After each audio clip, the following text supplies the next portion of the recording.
First, you're going to select the photo that you want to use for the painting project and then download it.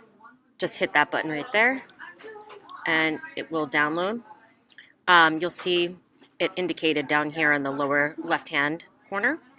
And you can actually just drag and drop that to the desktop. Then you can rename it. Use your name to rename it.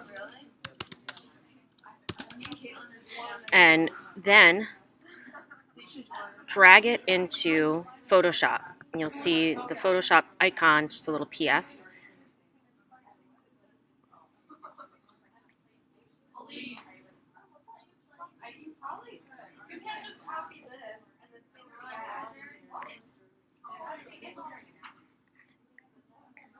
When it opens up, you want to go up to the toolbar here and select the crop tool. On mine, it's already selected, but make sure it's selected. And then up here on the top, we're going to make the dimensions of the crop 6 by 8 inches. And it will create a box that is around your image, and you can resize it depending on what kind of composition you want. Maybe you want to focus in real small and just a little area of it, or maybe you want to expand it outward, make it a little bit larger. If you decide you want a different orientation, you just hit these little arrows here, and it'll switch it back and forth between landscape and portrait. So I'm going to organize this so that that little yellow bit there is in the location according to the rule of thirds. You can already see that the rule of thirds is a little grid overlaid the picture.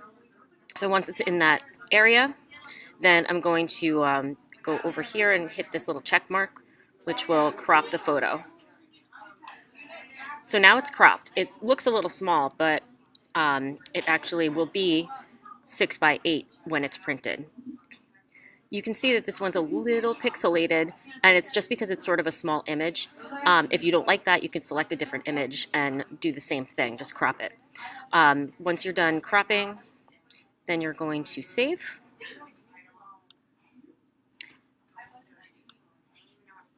And then you can close it out.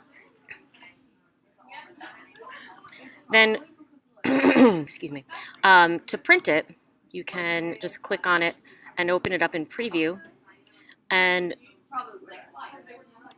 then go to File and print it. And we want to select a color printer, so just make sure it shows up as a color image. And you may want to change the orientation of the paper to get it so that it looks like it's entirely seen. If it doesn't look like it's fitting, then you may not have resized it correctly. So go back into Photoshop and check it. Then you can hit print, and it should print out just fine in the right size that you need.